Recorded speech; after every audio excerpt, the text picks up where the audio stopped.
Hey guys, welcome back. I have another fun share for you. This week I had the opportunity to interview George Igoe from the travel series George Goes Everywhere, streaming on millionstories.com. We had a really fun conversation about his super awesome show where he travels to different cities and enjoys the food and culture and just fun activities and unique experiences. Okay, once again, I was having a little bit of technical difficulties, but at least you guys have video and audio this time. Unfortunately, there's like a weird angle from me, but that's okay. I don't know. One of these days, I'm going to get it together, you guys. I hope you enjoy the interview. And when you're done, please remember to check out George Goes Everywhere, streaming for free on millionstories.com, and check out Million Stories Media on social. Thanks so much for watching, guys. Hi, George. How are you today? I'm very good. How are you? Good. Okay, I'm so excited to meet you, and I can't wait to talk about the show. But before we get started, would you mind introducing yourself to my viewers?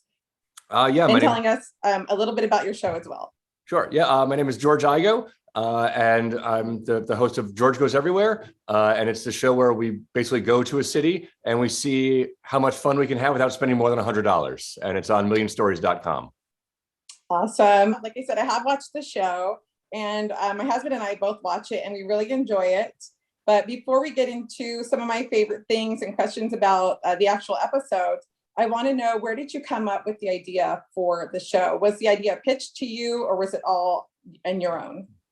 It was a combination. I mean, I've had done some stuff that's similar to it on my personal YouTube channel. That's kind of how I got started. I'd made some videos that kind of focused on budget travel, not this specific premise of $100, but just kind of generally about that.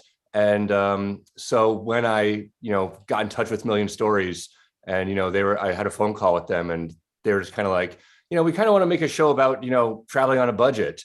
And I said, well, I have good news. I've already made stuff like that on my YouTube channel, so go check it out. And they did, and they're like, "Oh yeah, you're the guy we're looking for." And we kind of worked together from there to come up with the specific premise of the $100. Awesome. Okay, yeah, I was going to say, how did you choose a budget? How did you choose just $100? It seems like it's a nice round number. So it's easy for people to digest. But it's an amount that I think is fair for disposable income. It's an amount that a lot of people can deal with, can say, okay, yeah, I'll spend $100. Right. And it was accessible to people. Awesome. And when you film in these different locations, do you have like a whole entourage, like production, or is it just you by yourself, or what? It's me and one other person. Okay. And so it's just the two of us. Me and I have my field producer, Avalon. And she, does a lot of there's a lot of paperwork that needs to be done. We have to get permission from places. And so we have to reach out beforehand, and she handles all that. But when we're, in the field, it's usually just me kind of holding the camera. That's the aesthetic I want. I want it to, feel like just a guy with a camera in like vlog style. Absolutely. Yeah. And, so sometimes she does become the cameraman, but mostly I try to adhere to that vlog style. So, it just is a guy with a camera. Right. Yeah, that's what I noticed. That's why I questioned, because I know you probably need other, people around to get the other shots, but I was wondering if it was just like mostly you with your camera, but yeah. It's very, very run and gun, very quick. Cool. And, I like it. Yeah. Okay. And so I'm sure you've been asked this a lot because we're already in season 2, but how do you choose the places that you visit? Now, are you Googling these places? Is it by word of mouth? Are you just looking for the most unique place? I know you said that your criteria is on the lines of food, drink, history, art, culture, what have you, but how do you find these specific places? Because you find some really unique areas. I mean, yeah, that's what I try to do. I mean, it's a combination of everything. I'm a big proponent of research, of digging real deep, and beyond that first page of Google results, and which isn't to say that the first page of Google results doesn't also have cool things, but it's the more well-known things. Yeah. In Atlanta, the Coca-Cola experience is on the first page, and it's really cool. And so, Yeah. you know, I don't discount those, but Yeah, right.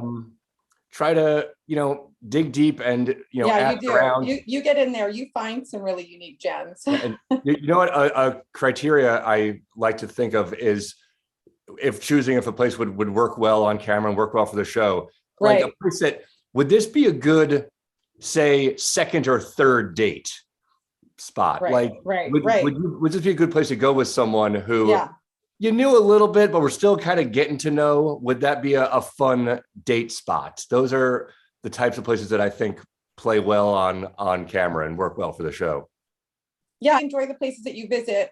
I am a pre-planner. I plan so much to the point that when I get to the place that I'm supposed to be, I'm already exhausted. I already did it in my head. Like I just planned it to the death. With my kids are now, some of my kids are older. I have younger kids as well. But with my older kids when they were teenagers, you know, I would try and find these really like, you know, I don't know, kitschy places like the place with the world's largest burrito or Hmm. weird stuff, world's largest thermometer. I don't know, just weird stuff. We went on a lot of road trips. And Yeah. what I like about your shows is that, like you said, with your research, you really get in there and you don't just find like the really, you know, kind of obvious, you know, places that people go to. You find like you get in there and find really, really unique experiences. And what I like about your show is you find things that I know I would like to visit and things that I would never even think of or see. You know, you did go to a few places that I've always wanted to go, and then you've gone to some places where I was like, I've been on in that area. I've never heard of that. I'll have to check that out next time. Right. That's one of the things I love hearing the most is when someone who has lived in a place for Yes. 10 Yes. years, 20 years Yes. will watch an episode and be like, I've never heard of that. And I'm Yes. like, perfect. That means I hit my mark when even the locals haven't heard of it. Yes, and that's what I was going to tell you. From season one, I did watch your New Orleans episode, and my family, my mom's side of the family is from New Orleans, and I've never seen a laundromat that had a bar in it, but I'm not surprised because, you know, they have like, you can open container, carry anything everywhere. So Oh I yeah. thought that was really cool to see the laundromat with the bar inside. Yeah, there's a few of them around. I've seen there was a Really, bunch that's of awesome. we went to the one, but we were walking around and I saw other ones. I'm like, that's like a thing here, isn't it? That's That's cool. hilarious. And yeah, I was kind of cringing a little though when you had that little boat and you were like in the water and you were like saying you were hoping to see an alligator. I was thinking, you don't want to see an alligator. I know I wanted to, but I didn't want to. Yeah. By the way, I don't know if you know this, alligators like marshmallows. I did not know that. Yes, That yes, is- yes. If you would have brought some marshmallows on your boat and threw them out there, you may not have seen one. Okay. Well, Just a little fun fact. we have more in Okay, common with them so than I thought. Yeah. since we're on the subject of New Orleans, I want to get into some of the strange food that you eat. Now, first of all, is food a priority? Is that one of the main things you look for? Is that on the top of your list when you're researching a unique place or city? Well, I try to have it in every episode because Yes. it's just something that people like, especially when they Mhm. travel. They like Oh, yeah. trying different food, and that's just Yeah. something that people are really into and enjoy. So I definitely try to include it in every episode. But you know, I try to go to places that are maybe the food is more of a novelty food, Yes. or the location itself is more of a novelty location. I feel like there's so many travel shows hosted by actual chefs Yeah. who know so much more about food than I do and are so much better at discussing it than I am. So I try to go a little different direction than them. Oh, yeah. And do more novelty stuff that I can sort of focus on that because I can't compete with the real foodies that are hosting a lot of other travel shows. Oh yeah, you definitely give me man versus food vibes. I don't know if you Oh, used to watch yeah, I that love that show. but you totally do when you go to these places. So I'm gonna just run down to people who haven't seen this show, some of the strange things or things that I consider kind of strange. So we'll start with the fool's gold sandwich. I mean, it's not really that strange when you think about it, but I mean, it's a kind of a weird combination to me. And that was peanut butter, jelly, and bacon, right? Yes, that was And you said that was one of the- Elvis's favorite sandwiches. It was one of Elvis's favorite. It's the sandwich that he flew from Memphis to Denver just to That's get. crazy. But that's wonderful to me. For a craving. That's funny. Okay. And then, yeah, I want to go back to New Orleans. My husband and I got a little laugh in that episode because the first time I brought him to New Orleans to visit my family, he was like, I'm going to eat everything from the swamp. I'm going to eat everything here. And we were laughing when we saw you because you probably ate about the majority of the things he ate. It was fried alligator, frog legs, and of course he ate the typical crawfish and everything. And by the end of the trip, let me tell you, he had the worst stomach ache because he was on a mission to eat. He did eat turtles. I think he did eat turtle also. He was on a mission to eat all the things and he totally ate them. And the last day, he just spent the last day in the hotel room, like, oh, with the worst stomach ache ever. But you've eaten things, Rocky Mountain oysters, the roadkill soup. I mean, the things that you've tried have very unique names. Yeah. The bull shot. Now, you said you described it as salty and boozy. And Yes. I can appreciate that with an adult beverage. I'm a Bloody Mary, michelada kind of girl. So when you said salty and boozy, I was thinking about it and I was like, yeah, beef broth and vodka. I could probably do that too. It was fine. It's, I don't know if it's something I'm gonna, order on the regular, but Right. It's kind of a when in Rome type of thing. I enjoyed it. Speaking of when in Rome, I think it's called Malort, the shot of Malort. Yes. That's in Okay, Chicago. tell me about that one. How did you feel at the end of the day with that one? I mean, I felt fine. Really? I mean, if you're in Chicago, you got to do a shot of Malort. I will stand by that. And for those who don't know, it's basically the grossest liquor in existence. And that's kind of how they market it. They know it's gross. And like, it's almost a rite of passage in Chicago to have Malort. And the whole vibe behind it is very amusing to me. And it's not good, but it's one of those things that I think you got to do. If I was back in Chicago, I would do it again. I like the way you described it. I didn't write it down and I wish I did, but it was so funny because you're like, it tastes like sadness or empty tastes like broken dream, something like that, which was hilarious. My cousin lives in Chicago. And so I definitely, if I ever go to visit her, I'll take one for the team. I want to try it. You piqued my interest. You got to try it. I mean, and you know what you're getting into, but it's a Chicago thing.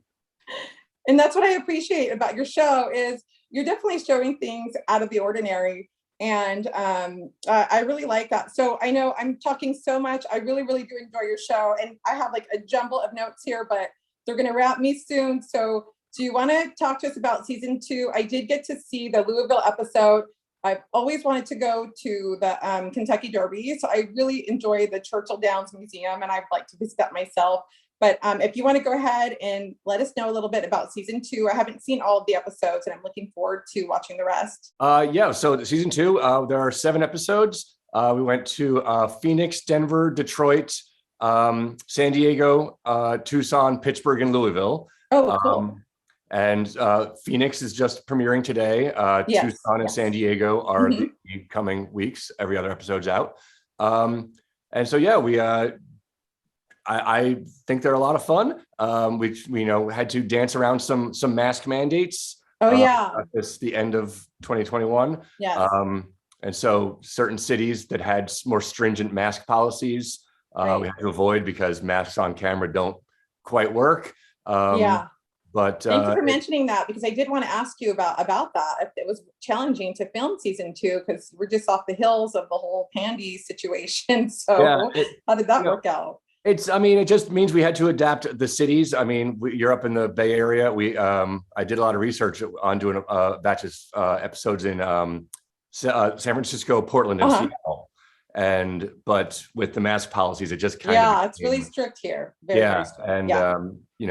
So we had to adapt and go to places like Pittsburgh, Louisville, these smaller places that were a little less strict and really didn't have any problems. There was only one time in the entire season where we showed up someplace and they said that you had to wear a mask. Oh, okay. And that was at the Robot Hall of Fame in Pittsburgh. I could talk to you all day. I really could. I really enjoyed this and I've had so much fun. My one last question is, Will there be a season 3? And you kind of touched on it a little bit. You were talking about researching San Francisco. Will the West Coast see more love from you in the future?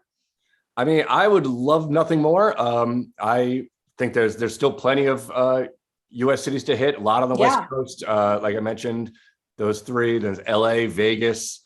Haven't been to Florida either. Tampa, Miami, Orlando, D.C. Still Austin, Texas. Still plenty of places to hit. So many cool places. Yeah, I would love nothing more. It's not entirely my decision. Okay, well, I hope I'm going to put the word out there. Whoever's in charge, powers that be, please. We would love a season 3. It's so much fun. And my audience can stream season 2 of George Goes Everywhere for free on millionstories.com. And where can they find you on social? I'm George.Igoe on Instagram. I'm pretty easy to find. My last name's Igoe. There's no one else. Love the last name. I know people think that's a stage name. That's not a stage name. That's my real name.